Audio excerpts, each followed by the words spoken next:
আসসালামু আলাইকুম। প্রিয় দর্শক, অন্য মঞ্চের আলাপ চাইতায় আপনাদের সকলকে আমন্ত্রণ জানাচ্ছি। আসসালামু আলাইকুম। বেশিরভাগের মাথায় টুপি ও মুখে মাস্ক থাকা মিছিলকারীরা জয় বাংলা স্লোগান দিয়ে দেশের বিভিন্ন কারাগারে থাকা রাজবন্দীদের মুক্তি দাবি করে। বাংলাদেশ আওয়ামী লীগ নিয়ে বিভিন্ন আলোচনা করেছি আপনাদের সামনে, এবং আমি আবার রিপিট করে আমি বলেছি যে আমার আমার অভিজ্ঞতা, আমার পর্যবেক্ষণ বলে যে আগামী ডিসেম্বরের মধ্যে, এটা আনুষ্ঠানিক অনানুষ্ঠানিক যে কোনো পর্যায়ে হোক, আওয়ামী লীগ তার নিজের রাজনৈতিক অবস্থান জানান দিবে এবং বাংলাদেশে তার রাজনৈতিক প্রক্রিয়া একটা না একটা কোনো না কোনো ভাবে শুরু হবে। এটা আমার একান্ত ব্যক্তিগত অভিজ্ঞতা, এবং বলেছি আমি এই অভিজ্ঞতা শেয়ার করার পরে আমি দেখেছি যে সমাজের আপনারা যাদের কাছে যারা শিক্ষিত রাজনৈতিক বিশ্লেষক, গবেষক, সাংবাদিক, তাদের মধ্যে ধরেন অ্যাডভোকেট মহসিন রশিদ, তিনি গত পরশু আমাদের এখানে গতকালকে শো করেছেন, দেখেছেন। গৌতম লাহিড়ী দিল্লি থেকে, তিনি আওয়ামী লীগের খোঁজখবর রাখেন, তিনি বলছেন। এবং আমাদের সমসাময়িক যারা বাংলাদেশে রাজনীতি নিয়ে আলোচনা করেন, সোশ্যাল মিডিয়া আলোচনা করেন, ব্লগার, ইউটিউবে পলিটিক্যাল কন্টেন্ট করেন, তাদের আমি নাম ধরে বললাম না, তাদের অনেকেই, কারণ নাম বললে অনেকের নাম বলতে হয়, তাদের অনেকেই প্রত্যেকেই বলছেন যে আওয়ামী লীগের ফিরে আসা এখন কেবলমাত্র সময়ের ব্যাপার, এখানে আর আসলে নতুন কিছু না। এটার কারণ হচ্ছে যে বাংলাদেশে যে কোটি কোটি আওয়ামী লীগের সমর্থক আছে, এরা একটা শুদ্ধ ভালো সোজা বাংলায় পুত পবিত্র গঙ্গায় স্নান করা, ডুব দেয়া একটা আওয়ামী লীগ চায়। যে আওয়ামী লীগ বিদায় হয়েছে সে আওয়ামী লীগ চায় না। এই যে বাংলাদেশের ভেতরে এখন আওয়ামী লীগের লোকজন ফিসফাস এত প্রতিকূল পরিবেশে মিছিল করে, ঝুঁকি নেয়, হাসতে হাসতে জেলে যায়, তাদের একটাই উদ্দেশ্য যে আওয়ামী লীগ শুদ্ধভাবে ফিরে আসুক। আওয়ামী লীগের যে চেহারাগুলো আওয়ামী লীগকে হাইব্রিড আওয়ামী লীগ বানিয়েছে, সুবিধাবাদী আওয়ামী লীগ বানিয়েছে, চাঁদাবাজি আওয়ামী লীগ বানিয়েছে, দখলদার আওয়ামী লীগ বানিয়েছে, অন্যায় অবিচার আইন অঙ্গনকে কলুষিত করার আওয়ামী লীগ বানিয়েছে, সেই মন্ত্রীগুলো, সেই নেতাগুলো, এই মুখগুলো যেন ফিরে না আসে, এবং দুঃখ করার জায়গায়, সরি বলার জায়গায় আওয়ামী লীগ তার অবস্থান থেকে, তার রাজনৈতিক সম্মানের জায়গা থেকে সে বাংলাদেশের জনগণের কাছে বলবে, সেটাও মানুষের প্রত্যাশা।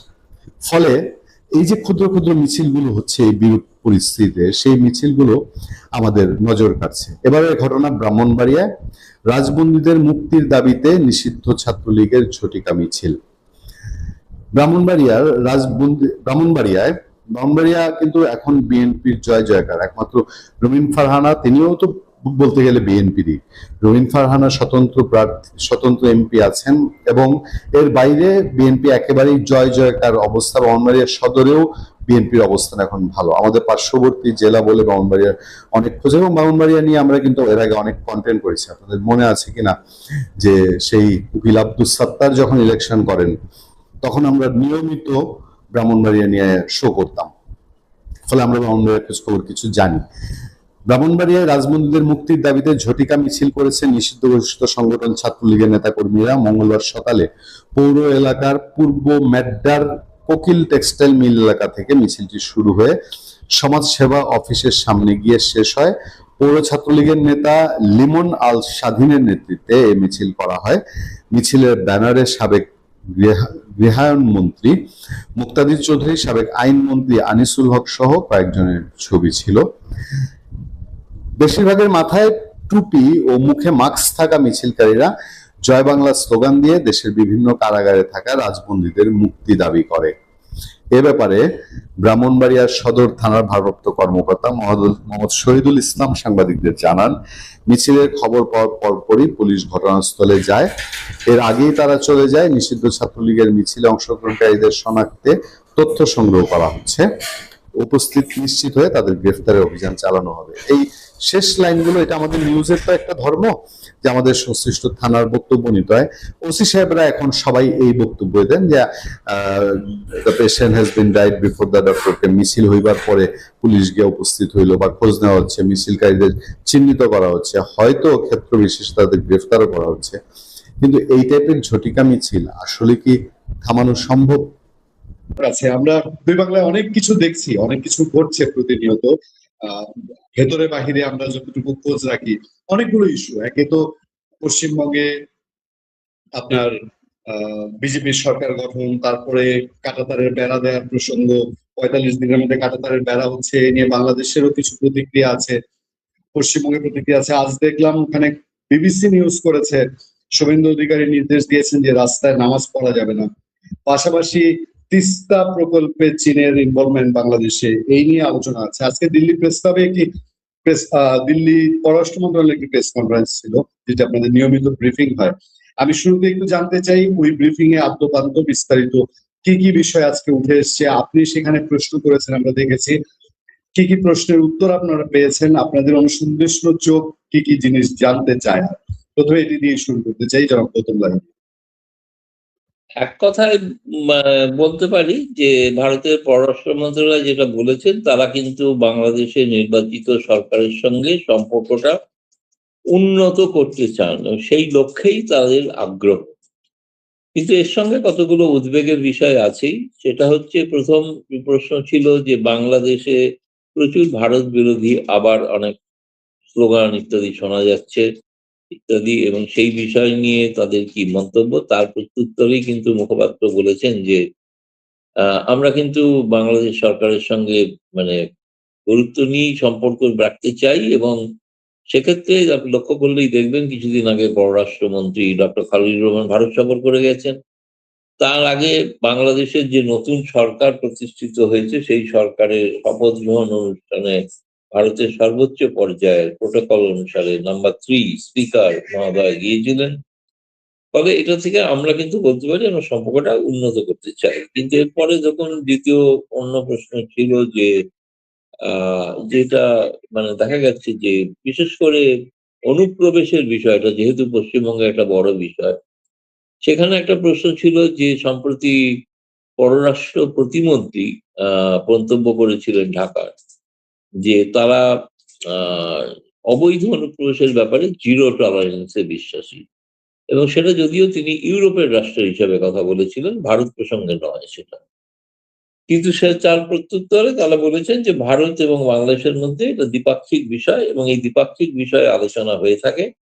তাতে ভারত থেকে যে 2850 জনের যে তালিকা বাংলাদেশের হাতে দেওয়া হয়েছিল, সেই তালিকা তাদের শনাক্ত করার কাজ করতে বলা হয়েছিল, কিন্তু বাংলাদেশ সরকার এখনো সেটা করেনি।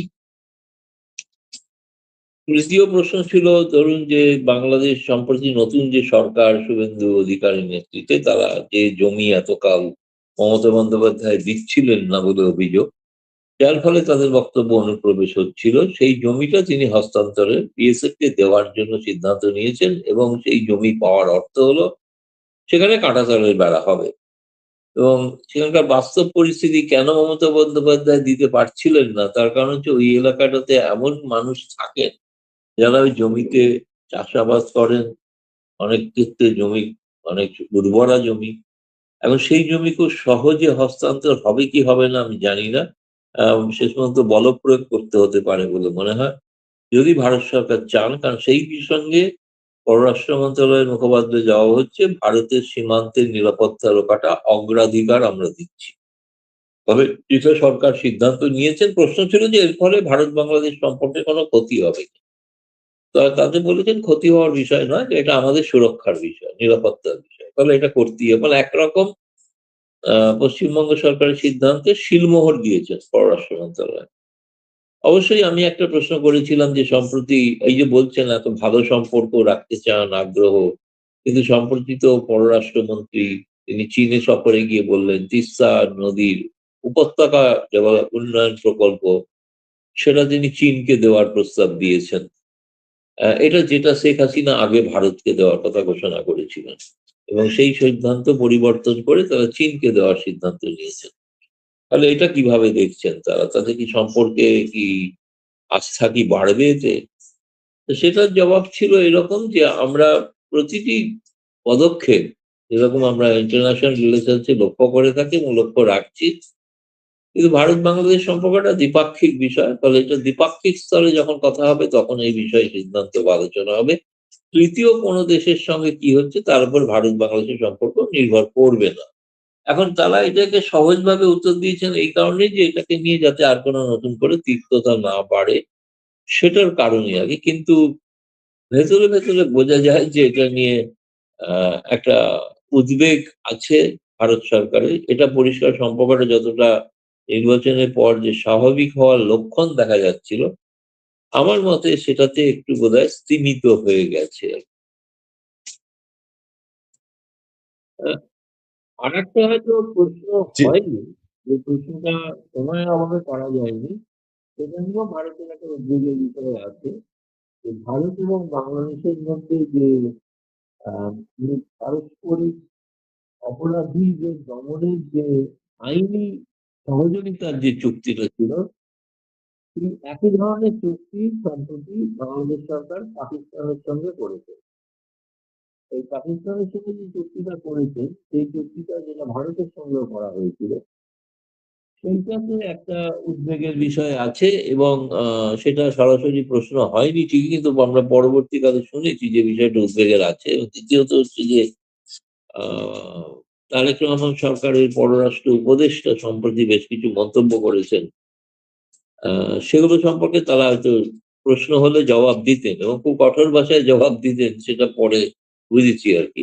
কিন্তু সে প্রশ্নটা করা যায়নি আর করা হয়নি, ভবিষ্যতের জন্য তোলা থাকলো, তখন হয়তো আবার করা যেতে পারে।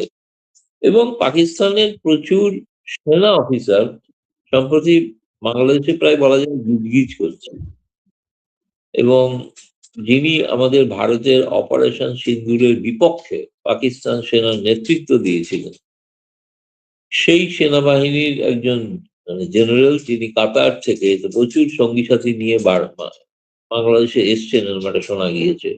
আমি তার এখনো সত্যতা জানি না, মানে এটা শোনা গিয়েছে বলেই বলছি আর কি। কিন্তু এটা ভবিষ্যতে নিশ্চয়ই জানা যাবে যে কতটা সত্য এবং অসত্য। ফলে আমার কাছে যেটা মনে হচ্ছে না, যে এগুলো হয়তো একটা কোনো কারণে তারেক রহমান সরকারের ধারণা হচ্ছে যে ভারত এই মুহূর্তে হয়তো আওয়ামী লীগকে ফেরানোর জন্য একটা যে উদ্যোগ নিচ্ছেন, সেটাকে রোখার জন্য এই ধরনের কিছু চাপ তারা ভারতের উপর তৈরি করছে, যেটা ভারতের জন্য এত ক্ষতিকারক হতে পারে। আপাতভাবে এরকম একটা পরিস্থিতি আমার মনে হয়েছে আর কি। কন্যা বলুন।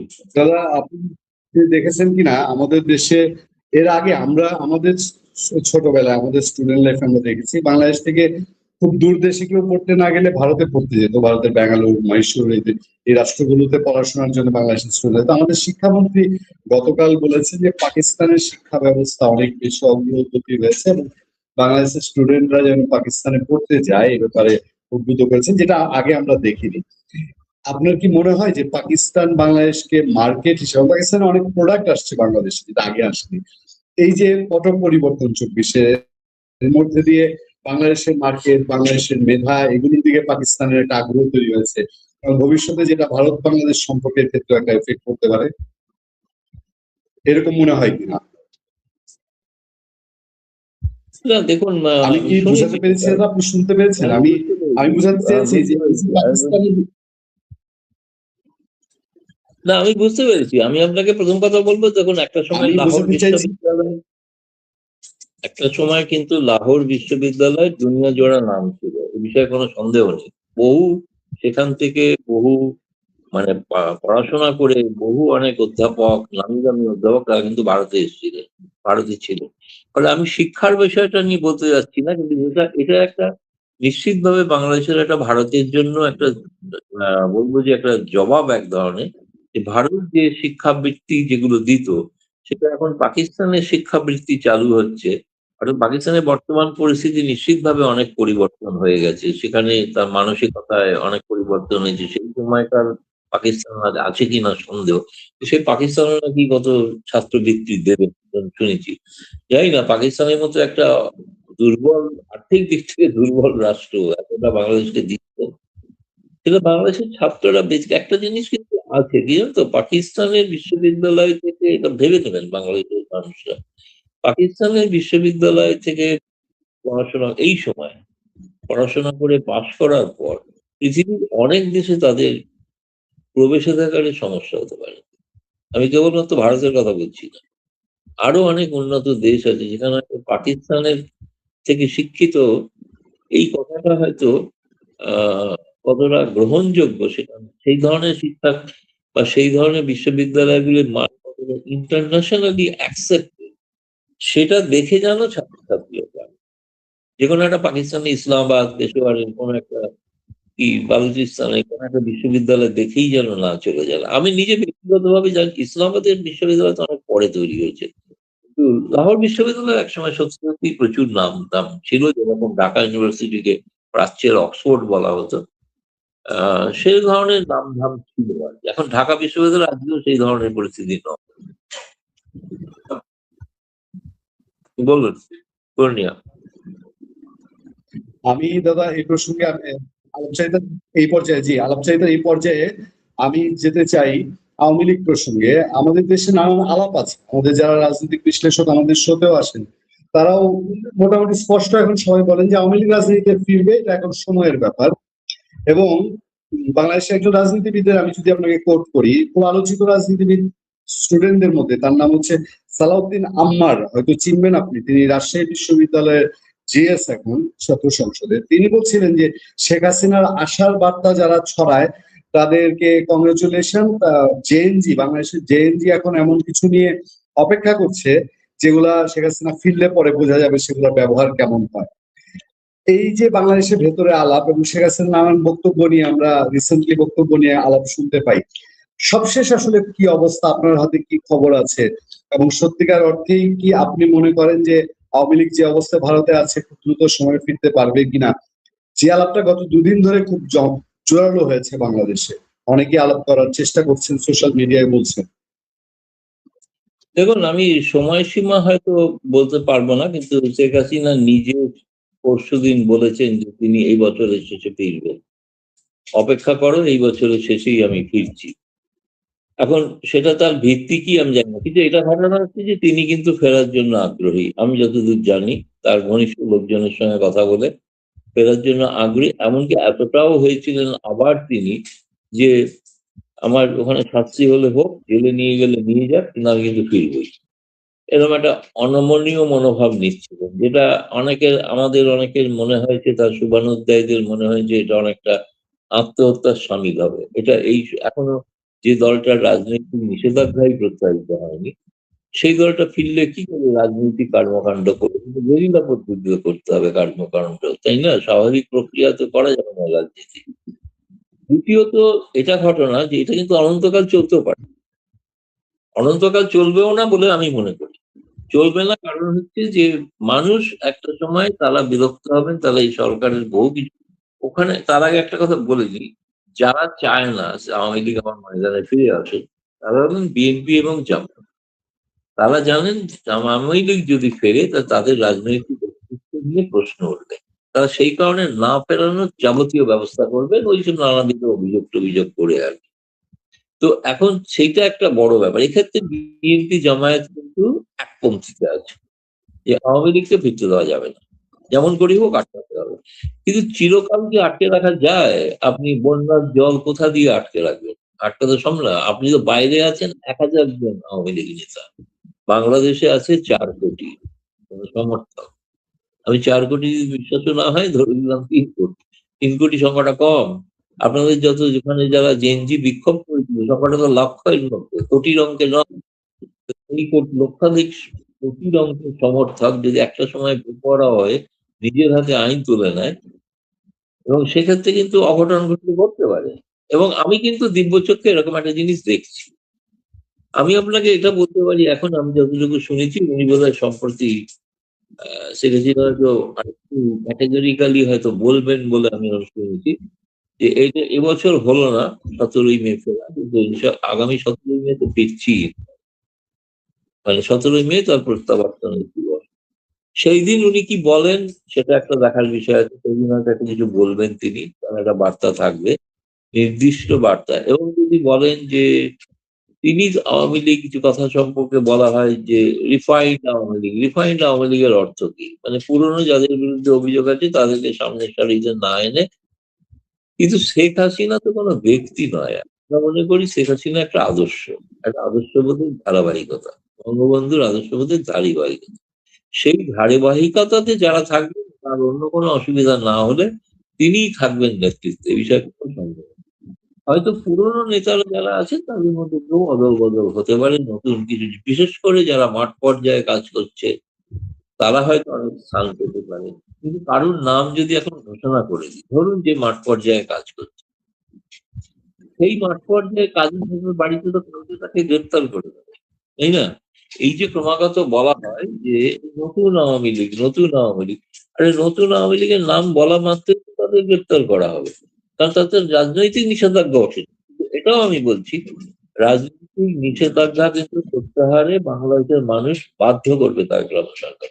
সেটা কিন্তু খুব বেশি দিন ধরে নয়। তার কারণ হচ্ছে মানুষ আর্থিক দুর্দশায় যেটা পড়েছে এবং আরো যেটা পড়বে, এবং তার ফলে কিন্তু যদি তেমন কোনো অঘটন ঘটে আর সেখানে যদি অমানবিক অত্যাচার যদি মানুষের উপর নেমে আসে, আমি যতদূর বুঝি ভারত অত্যাচারিত নিপীড়িতদের পাশেই থাকবে। কিভাবে থাকবে না থাকবে সেটা ভবিষ্যৎ, কিন্তু বাংলাদেশে যেটা চলছে সেটা চিরস্থায়ী ব্যবস্থা নয়। এটা একমাত্র হতে পারত যদি কোনোভাবে বিএনপি সরকার কোনোভাবে তারা যদি আওয়ামী লীগের সঙ্গে কোনো একটা গোপন সমঝোতায় আসতে পারতেন, কিন্তু সেটার কোনো লক্ষণ দেখা যাচ্ছে। সেটা কথা ছিল হওয়ার, সেটা কথা ছিল হওয়ার, হয়নি। তারা করছেন না, একটাই কারণে হচ্ছেন না, যে তারা ভাবছেন, বিশেষ করে জামায়াত ভাবছে, জামায়াতকে একমাত্র রুখতে পারে যে বাংলাদেশে, সে হচ্ছে আওয়ামী লীগ, অন্য কোনো দল না। তো সেই দলটার যদি উত্থান ক্রমশ বাড়তে থাকে, আপনি কি ভাবেন যে ভারত চুপ করে বসে থাকবে? ভারত সেখানে একটা রাষ্ট্রে একটা জঙ্গিরা উত্থান হবে, তাদের ভারত চুপচাপ বসে বসে দেখবে? এ তো দেখবে না। এই জন্যই আমি বলছি সময়ের অপেক্ষা।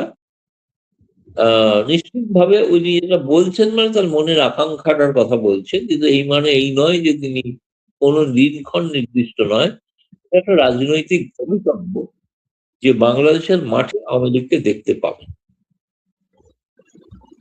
দাদা, একটা জিনিস আমি একটু তুলে ধরি। আজকেও আমাদের দেশে বিভিন্ন জন আলোচনা করছেন যে ঠিক আছে, মানুষ নির্যাতিতের পক্ষে থাকে, যে বঞ্চিত হয় তার পক্ষে থাকে, এবং যারা বাংলাদেশে ভালো চান তারা চায় যে সব দল রাজনীতিতে সমান সুযোগ পান। কিন্তু আওয়ামী লীগকে দেখা যায় তারা এখনো যেসব সাংগঠনিক দায়িত্বে আমরা সোশ্যাল মিডিয়ায় দেখি, বাংলাদেশের চিহ্নিত যাদের প্রতি মানুষের ক্ষোভ আছে এখনো, যে আওয়ামী লীগ এই মানুষগুলোকে ঝেড়ে আসুক, এই মানুষগুলো দুর্নীতিবাজ, এরা সন্ত্রাসী রাজনীতি করে, সেই মানুষগুলোই এখন আওয়ামী লীগের বিভিন্ন সাংগঠনিক দায়িত্ব পেয়ে যাচ্ছে।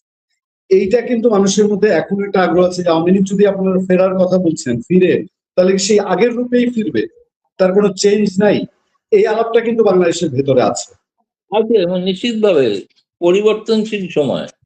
আমি তো আপনাকে আগেই ইঙ্গিত দিয়েছি, শেখ হাসিনা উপরে থাকবে, তারপরের ব্যাপারটা সেটা শেখ হাসিনার নিজস্ব সিদ্ধান্ত, এবং দেশে ফেরার পর হয়তো ভবিষ্যৎ আওয়ামী লীগের নেতৃত্বের কথাও ঘোষণা করতে পারে, সেটা অবশ্যই বঙ্গবন্ধু পরিবারের। কিন্তু সেই তার এবং বাকি যাদের কথা আপনি উল্লেখ করছেন, এরা থাকবেন কি এর মধ্যে বহু আছেন বেশ কিছু, তারা বয়স হয়ে গেছে, কেউ কেউ সত্যি সত্যি অনেক বেশি, যেটাকে বলা হয় আওয়ামী লীগের অ্যান্টি ইনকামবেন্সি, যে অ্যান্টি ইনকামবেন্সির প্রতীক তারা হয়ে গেছে কেউ কেউ। এটা ঘটনা, সত্য নয়। কিন্তু তার মানে তো এই নয় যে তাদের সকলকে ছেড়ে ফেলে দিতে হবে, সেরকম না। কিছু পরীক্ষিত নেতা তো আছে, তারাও তো ঝড়ঝাপটা সামলেছেন, কিন্তু সামলাচ্ছে না। কিন্তু তাদের মধ্যে থেকে এটা আপনি যেটা বলতে চাইছেন, যে আমার যেটা মনে হয় আইডিয়াল, সেটা হচ্ছে যে নতুন পুরানো মিশিয়ে একটা আওয়ামী লীগ হয়তো আপনি করতে পারেন, যদি নিষেধাজ্ঞা প্রত্যাহার হয়। আর নিষেধাজ্ঞা প্রত্যাহার না হলে আপনি যে আওয়ামী লীগকে মাঠে দেখবেন, সেই আওয়ামী লীগটা 1971 সালের আওয়ামী লীগ, ঘরে ঘরে দুর্গ তৈরি করার আওয়ামী লীগ। সেই আওয়ামী লীগ তৈরি হবে, এটা কিন্তু অদূরে, আর বেশি দিন নয়। এটাই বলতে চাইছিলাম। আমি সবশেষ শুধু বলবো দাদা, যে নিষেধাজ্ঞা রয়ে গেছে এখনো, এবং শেখ হাসিনার উপরে তার মৃত্যুদণ্ডের রায় আছে। এই যে অল্প সময়ের মধ্যে আওয়ামী লীগ ফিরবে বলা হয়, এমন কোনো মানে এটাকে আমরা আবার নতুন করে মেটিকুলাস ডিজাইন দেখবো, বা ইন্ডিয়া যেমন আপনাদের ইন্ডিয়ার অনেকেই বলেন দেখি যে ইন্ডিয়া তো কমান্ডো দিয়ে এসে শেখ হাসিনাকে ফেরত দিয়ে যাবে না। কিন্তু বাংলাদেশের রাজনীতির এখন ইন্টারনাল যে অবস্থা, তাতে করে বহুদূর মনে হয় যে আসলে কবে কি চেঞ্জ আসবে। তাহলে কেন এই আলাপটা যে আওয়ামী লীগ অল্প সময়ের মধ্যে ফিরতে পারে, আপনার কি মনে হয়? না, আমি অল্প স্বল্প দীর্ঘ কোনো ব্যাখ্যাতেই যাচ্ছি না। আমি আপনাকে একটা রাজনৈতিক প্রেক্ষাপট, রাজনৈতিক বিশ্লেষণ করছি কি হতে পারে। পৃথিবীর কোনো দেশে কোনো নিষিদ্ধ দলকে আটকে রাখা যায়নি। আমেরিকানরা তো ভিয়েতকমকে পারেনি না, তো সুতরাং এটা তো কোনো কথা নয়। নিষেধাজ্ঞা থাকলেই যে সেই দলটা, তালিবান তো নিষিদ্ধ হচ্ছে, তালিবান রাজত্ব করছে এখন, তাই না? জামায়াত ইসলামীও নিষিদ্ধ ছিল, সেও তো রাজত্ব করছে। সুতরাং নিষিদ্ধ হলে সে কোনোদিন রাজত্ব করবে না এমন তো নয়। এটা হচ্ছে বাস্তবতা। আর বিশেষ করে শেখ হাসিনা, আপনি যে বর্তমান পরিস্থিতি দেখুন, সাধারণ মানুষকে বোকা যদি ভাবে কেউ, সেটা ভাবছে। আপনি বিদ্যুৎ পাচ্ছেন, মেট্রো ট্রেনে যাচ্ছেন, পদ্মা সেতু পেরোচ্ছেন, সব তো শেখ হাসিনা করা দিয়ে। আমরা ডিটেল পাচ্ছেন, সবইটাই তো শেখ হাসিনা করলাম। শেখ হাসিনা থাকলে এখন তোকে বলছে আরো কত না কি হতো, মেট্রোটা তো আরো বহুদূর এগোতে পারত, তাই না? যে সুযোগ আপনি নিচ্ছেন, 1.5 কিলোমিটার 4 কিলোমিটার লম্বা লাইনে দাঁড়িয়ে আপনার বিরুদ্ধে, আপনি আওয়ামী লীগের বিরুদ্ধে একটা অভিযোগ, খুব ন্যায্য অভিযোগ বলে আমি মনে করি, সেটা হচ্ছে যে বিরোধীদের গণতান্ত্রিক যে স্পেস যেটা দেওয়া উচিত, যেটা এখন তারেক রহমানরাও দিচ্ছে, সেইটা ভুল। সেটা ভুল। বিরোধীদের একটা স্পেস আছে সবসময়, সেই গণতন্ত্রই শক্তিশালী হয় যে গণতন্ত্রের বিরোধীরা মর্যাদা পায়, বিরোধী দলনেতা মর্যাদা পাবে। ফলে সেইটা ভারতের গণতন্ত্রকে কেন শক্তিশালী বলা? কংগ্রেস তো হেরে হেরে যায় বারবার বিজেপির কাছে, তাহলে একটা বিরোধী দলনেতা আছে, তার কথা শোনা হয়, পার্লামেন্টে তারা হইচই করে, তবে তো গণতন্ত্রটা মজবুত হয়, তার একটা মন্থর চলে। কিন্তু আপনাদের ওখানে সবটাই একতরফা, এটাই সমস্যা। এই কারণে গণতন্ত্র বিকশিত হয় না। একদল কেউ ক্ষমতা এসে গেলে যে ভাবে আরেকজনকে আসতেই হবে, তার ফলে শুধু যদি যে কারণে বিপ্লব, কাউন্টার বিপ্লব ঘটেছে, যে বিপ্লবই ঘটে থাকুক শেখ হাসিনার বিরুদ্ধে, একই ধরনের বিপ্লব আর একটা ঘটবে। খুব স্বাভাবিক নিয়ম, ইতিহাসের স্বাভাবিক নিয়মে, মানে কোনো অস্বাভাবিকতা কোনো আমি দেখছি না এতে। এবং সেটা কিন্তু উড়িয়ে দেওয়া যাবে না যে সবটাই যে খুব সহজ গণতান্ত্রিক পদ্ধতিতে মিছিল মিছিল সত্যাগ্রহ, গান্ধীজির মতো আন্দোলন হবে, সেটা নাও হতে পারে, তাই না? যেটা হয়নি, বাংলাদেশ স্বাধীন হয়েছে গান্ধীজির সত্যাগ্রহ পথে নয়। সুতরাং সত্যাগ্রহ পথে যে ভারত স্বাধীন হয়েছে, সেইভাবে স্বাধীন বাংলাদেশ হয়নি। ফলে বাংলাদেশ এই যদি মনে করে থাকেন মানুষের জনতা যে আমরা আবার পরাধীন, তবে সেই একইভাবে আবার স্বাধীন তারা হবেন। সেক্ষেত্রে বহু বন্ধু রাষ্ট্র এগিয়ে আসবে সাহায্য করতে। এটা যেন সেই বাংলাদেশ ভুলে। সেই ক্ষেত্রে যদি বলি যে বাংলাদেশের মানুষের ভিতরে এখনো ধারণা যে আমেরিকা আওয়ামী লীগের প্রতি সাংঘাতিক রুষ্ট, যে কারণে 24-এ ঘটনা ঘটেছে। এখনো আমেরিকা আওয়ামী লীগকে পছন্দ করে না এবং আওয়ামী লীগের সঙ্গে আমেরিকার সম্পর্ক ভালো না। সেই ক্ষেত্রে ভারত যে চায় আওয়ামী লীগ রাজনীতিতে আসুক, ভারত আমেরিকা এক সুতোয় না আসলে কি আওয়ামী লীগের জন্য কখনো কপাল খুলবে? না, না, কপাল খোলাবে বাংলাদেশের জনতা। সবসময় ভুল ধারণা, ভারত খোলাবে না। ভারত কোনোদিনই কিছু খোলায়নি। এটা সম্পূর্ণ একটা ভুল ধারণা নিয়ে বাংলাদেশের মানুষ বেঁচে থাকে। সবটাই করেছে বাংলাদেশের মানুষ, তাদের প্রতি অশ্রদ্ধা জানানো হবে, সেটা যাই ঘটে থাকুক। সবটাই বাংলাদেশের মানুষ ঘটিয়েছে, বাইরে থেকে কেউ হয়তো প্রকারান্তরে সমর্থন করেছে। আমি 71 যুদ্ধের কথাও যদি বলি, এই যুদ্ধটা বাংলাদেশের মানুষ করেছিল, ভারত তাকে সাহায্য করেছিল, রাশিয়া সাহায্য করেছিল, এটা অন্য কথা। সাহায্যকারীর ভূমিকাটা প্রধান নয়, প্রধান তাকে নিজেকে করতে হবে। এখন সেই পরিস্থিতি তৈরি হবে, হলে তখন সেটা ভাবা যেতে পারে। আপনি যেটা বলছেন ভারত দিয়ে কিছু করবে, ভারত দিয়ে কিছু করবে না। এই পরিস্থিতিটা তৈরি হবে তখন হবে। তাহলে এটুকু ঘটনা, ভারতের পরীক্ষিত বন্ধু হবে কি? ভারতের পরীক্ষিত বন্ধু তো হবে, এ বিষয়ে তো কোনো সন্দেহ নেই, কোনো দিন হয়। ভারত মুখে সেটা বলবে না, কেন বলতেই হবে? তার গোপন গোপন নিম্বক্তা থেকে প্রকাশ্যে ঘোষণা করে, কেন ঘোষণা করে হবে না? এটা হবে তখন দেখতে পাবেন হবে, কিন্তু এটা বলতে হবে, এটা হবে। কারণ আমেরিকার কথাই যদি বলেন, ওই চীনের সঙ্গে এখন নরম নরম কেন? কেনই তো আপনাদের প্রধানমন্ত্রী তারেক রহমান প্রথম সফর চীনে যাচ্ছে, তাই না? তিনি আমেরিকার দ্বারা তিনি উপকৃত, আমেরিকার সঙ্গে বাণিজ্য চুক্তি করেছেন, তা চীনের সঙ্গে যাচ্ছেন কেন? চীনের কাছে যাচ্ছেন না, যাতে আমেরিকা আমেরিকার পারমিশন নিয়ে যাচ্ছেন নাকি? তা তো নয় নিশ্চয়ই। তার সার্বভৌম সিদ্ধান্ত যে চীনে যাবে। তো চীনে গেলে যদি আমেরিকা রুষ্ট না হয়, উল্টোটাও তো হতে পারে, আমেরিকা আবার পুনরায় সন্তুষ্ট হয়ে যেতে পারে তো আওয়ামী লীগের। সনাতন ধর্মকে আবারও উৎখাত করতে চাইলেন ডিএমকের নেতা, সাবেক মুখ্যমন্ত্রী এম.কে. স্ট্যালিনের পুত্র উদয়নিধি স্ট্যালিন, সাবেক ডেপুটি সিএম। তিনি বলেছেন যে সনাতন ধর্মকে উৎখাত করতে হবে, হিন্দু ধর্মকে উৎখাত করতে হবে। পরে শোনাই। অমর উজালা 10 ঘন্টা আগে, হিন্দি পত্রিকা অমর উজালা 10 ঘন্টা আগে এটা পাবলিশ করেছে, এর আগেও করেছে, 10 ঘন্টা আগেরটা শোনাচ্ছি। সনাতন কো খতম কর দেনা চাহিয়ে, কে বলেছেন? আবার বলছি, সনাতন কো খতম কর দেনা চাইয়ে। অমর উজালা হিন্দি পত্রিকা, ভারতের বিখ্যাত অমর উজালা হিন্দি पत्रिका। उदयनिधि के फिर विवादित बोल, कहा समाज के बांटने वाली सोच को ना मिले जगह মানে জায়গা দেওয়ার দরকার নেই। डीएम के विधायक उदयनिधि स्टैलिन ने सनातन को लेकर फिर विवादित बयान देते हुए कहा कि बांटने वाला सनातन को खत्म कर देना चाहिए। साथ ही राज्य गीत के बारे में भी बोला, ওটা अलग बात है। শুনেন এখন প্রতিক্রিয়ায় কি বলেছে। तमिलनाडु विधानसभा में नेता प्रतिपक्ष और डीएम के विधायक उदयनिधि स्टैलिन ने एक बार फिर सनातन धर्म के लेकर बड़ा बयान दिया है। विधानसभा में बोलते हुए उन्होंने कहा कि सनातन आई मीन हिंदू जिसने लोगों को बांटने का काम किया उसे खत्म कर देना चाहिए। उसके बाद क्या हुआ सुनिए। हाँ, তো এর প্রতিক্রিয়ায় এই যে উদয়নিধি স্ট্যালিন এই যে বারবার শুনতেছেন না, বলছে যে আর এক বাত বাতা দিয়ে। এটা কেন বলছে জানেন? কারণ হলো তারা এরকম বলেছে এর আগে তারা সনাতন ধর্মকে ডেঙ্গুর সাথে তুলনা করেছিল। বলেছিল সনাতন ধর্ম বা হিন্দু ধর্ম হইল ডেঙ্গু ম্যালেরিয়া, একে উৎখাত করতে হয়, এগুলো বলেছিল এরা। উনি শুদ্ধ বলেন নাই, তার পুরো মন্ত্রিসভাও এই ধরনের কথা বলে, তার পরিবার থেকে এই কথা বলা হয়।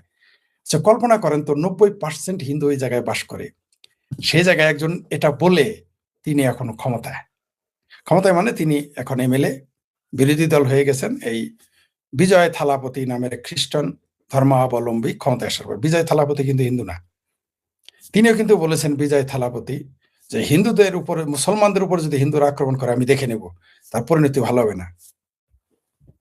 কিন্তু ভারতে যদি হিন্দুরাও এই কথা বলতো যে কোনো হিন্দুর উপর যদি মুসলমান আক্রমণ করে তাহলে দেখে নেব, ভালো হবে না, তার পরিণতি হবে ঐতিহাসিক পরিণতি হবে, এটা ভারতে হিন্দুরা বললে টিকে থাকতে পারবে না, কোন নেতাই, তার মন্ত্রীতেই থাকবে না, এমপিতেই থাকবে না। কিন্তু খ্রিস্টান এবং দক্ষিণ ভারতে তিনি বলে টিকে আছেন এবং তিনি মুখ্যমন্ত্রী হয়ে গেছেন। এই হচ্ছে পার্থক্য ভারতের মতো দেশে।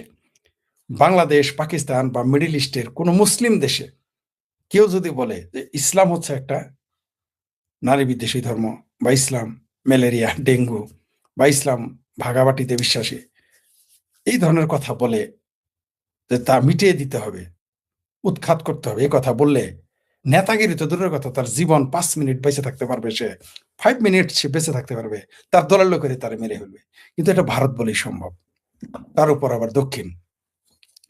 আচ্ছা গেল, কিন্তু এটা যদি ইসলাম নিয়ে বয়ান দিত তাহলে কিন্তু তিনি নিজে সিএম হত দূরের কথা, তিনি দক্ষিণেও থাকতে পারতেন না। যদিও তারা বলে না দক্ষিণ লোক খুব প্রগতিশীল, ইসলাম ধর্মের বিরুদ্ধে মুসলমানের বিরুদ্ধে এরকম একটা বয়ান দিয়ে দেখেন, দুধ কা দুধ পানি কা পানি হয়ে যাবে গা। কিন্তু 90% সনাতনী সেখানে বাস করে এবং অনেক মন্দির সেখানে রয়েছে, সেখানে দাঁড়িয়ে বলা যায় যে হিন্দু ধর্মকে উৎখাত করে। এটা একবার না, এর আগেও তারা বলেছে। তার আরেক মন্ত্রী কি বলেছিল শুনেন, দেখি একটু। হ্যাঁ, डीएमके के एक सांसद और पूर्व केंद्रीय मंत्री अपमानजनक टिप्पणी की थी कि हिंदू धर्म केवल भारत के लिए ही नहीं बल्कि पूरी दुनिया के लिए खतरा है। এটা ডিএমকে রাখ না, তো কি বলেছে আবার শুনেন কি বলছে,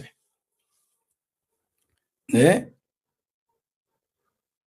ডিএমকে শুধু তাই না, ঈদের শুভেচ্ছা না দিয়ে কোনো মুসলমান নেতা থাকতে পারবে, এবং হিন্দুরাও তো ঈদের শুভেচ্ছা দেয়, ঠিক আছে। আচ্ছা সেখানে তারা দীপাবলির কোনো শুভেচ্ছা জানায় নেই এই তামিলনাড়ুতে ডিএমকে সরকার, তারপর তাদের সমস্যা নেই। কে বলছে এটা আমি বলি নাই।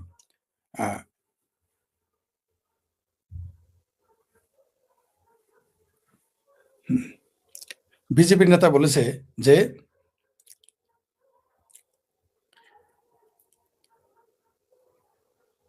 उदयनिधि स्टैलिन तमिलनाडु को राहुल गांधी है। बीजेपी नेता এর প্রতিক্রিয়া বলেছে उदयनिधि स्टैलिन तमिलनाडु के राहुल गांधी है जो विभाजनकारी नफरत की राजनीति फैल रहे हैं। राहुल गांधी ने पवित्र संगलों का मजाक उड़ाया और राम मंदिर का प्राण प्रतिष्ठा समारोह का अपमान करते हुए उसका बहिष्कार किया। राहुल गांधी की तरह उन्होंने पिछले 3 लोकसभा चुनाव में नकार दिया गया, माने हार से। उदयनिधि स्टैलिन तमिलनाडु की जनता द्वारा दंडित और निष्कासित किए जाने के बाद माने बहिष्कार बावजूद अपनी जहरीली बयानबाजी जारी रखे हुए माने फेल करार पर এই ধরনের বিষাক্ত কথা বলে থাকে। विभाजनकारी डीएमके के और क्या उम्मीद की जा सकता है, जिसने कार्तिकेय दीपम जलाने का विरोध किया, एक मंदिर से दीप जलाते दे नहीं क्या, और जिसके मुख्यमंत्री ने तमिलनाडु के लोगों को दीपावली का शुभकामनाएं भी नहीं दी। डीएमके के एक सांसद और पूर्व केंद्रीय मंत्री ने अपमानजनक टिप्पणी की थी कि हिंदू धर्म केवल भारत के लिए नहीं बल्कि पूरी दुनिया के लिए खतरा है। কোনো মুসলমান কোনো ইসলামী দেশে বসে এই কথা বললে তার জিন্দেগি থাকবে, তার জান থাকবে। কোন পৃথিবীর কোনো মুসলমান না, পৃথিবীর কোনো ব্যক্তি আমেরিকাতেও গিয়ে যদি এই কথা বলে, অস্ট্রেলিয়া, কানাডা, জার্মানি, ইউরোপে কথা বলে, সেখানে আগুন জ্বলে যাবে। যদি বলতো যে মুসলমান ইসলামে সারা পৃথিবীর জন্য ইসলাম ধর্ম বিপজ্জনক বা খতরা, যেটা অবশ্যই এটা চায়না বলছে যে ইসলাম হচ্ছে একটা মেন্টাল ইলনেস, মানসিক রোগ বলেছে। কিন্তু চায়নার এই যে এই কথাটা যে এই ডিএমকে নেতা দক্ষিণ ভারতে বসে থেকে বলেছে হিন্দু দেশে এবং হিন্দু 90% হিন্দু এখানে, তারপর তারা কেউ কিন্তু ফুলের টোকা দেয় না, তারা কেউ মামলাও করে নাই। কিন্তু আমাদের দেশে, আমাদের মুসলিম কান্ট্রি তো দূর, মুসলিম অধ্যুষিত দেশ তো দূরের কথা, সৌদি আরব তো দূরের কথা, আমেরিকা, ইউরোপ, কানাডা যদি কেউ বলে যে ইসলাম ধর্ম হলো পৃথিবীতে খতরনাক ধর্ম, টিকে থাকতে পারবে, জান নিয়ে পারবে না। যাই হোক, কিন্তু এটা ভারতেই সম্ভব। তারপরে কি বলছে আর দেখি।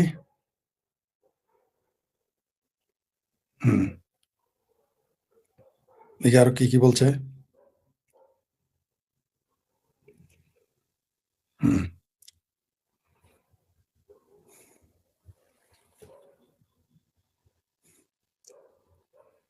হ্যাঁ, এই উদয়নিধি আরো কি বলছে শুনেন। উদয়নিধি স্ট্যালিন, এটা তখন তিনি ডিপটি সিএম ছিলেন, মানে উপ মুখ্যমন্ত্রী ছিলেন। কি বলছেন শুনেন। উদয়নিধি স্ট্যালিন, এটা হল, এই খবরটা হচ্ছে 21 নভেম্বর 2025 नवंबर मासे বলেছিলেন। उदयनिधि स्टैलिन ने संस्कृत को बताया मृत भाषा। तो बसपा नेता, बीजेपी नेता বা হিন্দুত্ববাদী নেতারা এটা বলেছে যে पलट कर कहा ये फैशन बन गया, माने हिंदू धर्म समालोचना फैशन हो गया। हाँ, तरुण चुग ने कहा कि इंडिया बाल्क के नेताओं के लिए हमेशा ही हमारा संस्कृति, संस्कृत भाषा, भारत की संस्थाओं और भारत की संपत्तियों के खिलाफ बोलना एक फैशन हो गया है। এটা বিজেপি নেতারা বলেছে। কি বলেছে মানে মূল ঘটনা বলি। সংস্কৃত ভাষার উন্নয়নে একটা ফান্ড দিয়েছিল তামিলনাড়ুতে, তার বদলে এই কথাটা বলেছিলেন ডিপটি সিএম তৎকালীন উদয়নিধি স্ট্যালিন।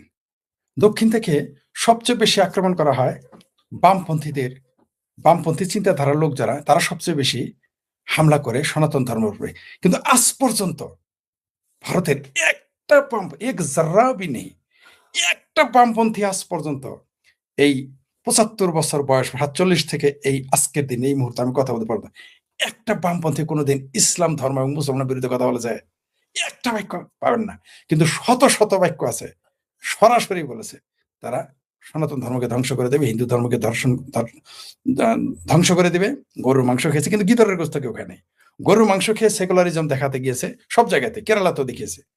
এই তো কিছুদিন আগে কেরালাতে দেখিয়েছে গরুর মাংস, সেখানে নেতা নেত্রী, কিন্তু শুয়োরের গোস্ত কিন্তু খায় নাই। জামাল পীরা পাগলা, বুঝতে পারছেন? ভারতের বামপন্থীরা সব শালা জামাল পীরা পাগলা। ডেবের আলী 3টাই বেছে, 5টাই কিনে, 5টাই কিনে 3টাই বেছে। কেউ 3টাই কিনে 5টাই বেছে না। মানে একটা বামপন্থী কোনোদিন শুয়োরের গোস্ত পাকা খায় নাই। এই তো কয়দিন আগে মানে ওই যে ওইখানে ইউনিয়ন ইন্ডিয়ান মুসলিম লীগ নামে একটা দল আছে, তাদের ভোট পাওয়ার আশায় তারা সেখানে গরুর মাংস খাইছিল। মজার বিষয় হলো গো হারা হারছে কেরালাতে বামপন্থীরা, গো হারা হারছে গরুর মাংস খাওয়ার পরে। এক তরুণ নেত্রী, মুসলিম লীগের নেত্রী, ইসলামে তো না নেতৃত্বে হারাম, ওইখানে যায় গেছে, ভারত যায় ওইটা, বুঝতে পারছেন? তো ওই বামপন্থীদের গো হারাই দিছে, বয়স্ক তারা হারাইছে, কাজ হয় নাই। তো বামপন্থী পশ্চিমবঙ্গে এরকম করে, সব জায়গায় দেখবেন। কিন্তু একটা বামপন্থী 75 বছর বয়সের ভারতের, মানে স্বাধীন ভারতের, স্বাধীন ভগ্নাংশ ভারতের, পুরো ভারত না তো, কারণ 47 পর তো ভারত ভেঙে গেছে, পাকিস্তান হয়ে গেছে, 2 পাকিস্তান, এখন 2 পাকিস্তান। তো কোথাও এদের শুনেছেন খোদ ভারতে কোনোদিন একটা বাক্য প্রয়োগ করছে? এমনকি বাংলাদেশে তো নয়, পাকিস্তানে তো সব আশাকে রাসূল বামপন্থীরা। দুনিয়াতে একটা দেশ আছে, তার নাম হচ্ছে পাকিস্তান। সেইখানে যারা কমিউনিস্ট পার্টি করে, বুঝতে পারছেন, বাংলাদেশে তো বামপন্থীরা গরুর মাংস খাইতে হয়, এদের আবার আশাকে রাসূল ঘোষণা করতে হয় না। এরা গরুর মাংস খাওয়াইলে হয়, একটু নরেন্দ্র মোদীর গালি দিলে হয়, বিজেপির আর একটু গালি দিলে হয়, এক মুঠো বিজেপিকে গালি, এক ঢাকি বিজেপিকে গালি, এক মুঠো এক মুঠো আহ বাম হিন্দুদের গালি, আর এক ঢাকি বিজেপি RSS নরেন্দ্র মোদীকে গালি দিলে আপনি বাংলাদেশের সমস্যা নেই। কিন্তু ভারতে, পাকিস্তানে তা চলবে না, ওইখানে লিখিত দিতে হবে ইউ আর এ আশেকে রাসূল, এটা লিখিত দিয়ে আপনাকে কমিউনিস্ট পার্টি করতে হয় পাকিস্তানে। পাকিস্তানে কোনোদিন সংখ্যালঘুর পক্ষে মিছিল করতে দেখছেন বামপন্থীদের? বামপন্থী কি ওইখানে ইন্নানিল্লাহ হইছে?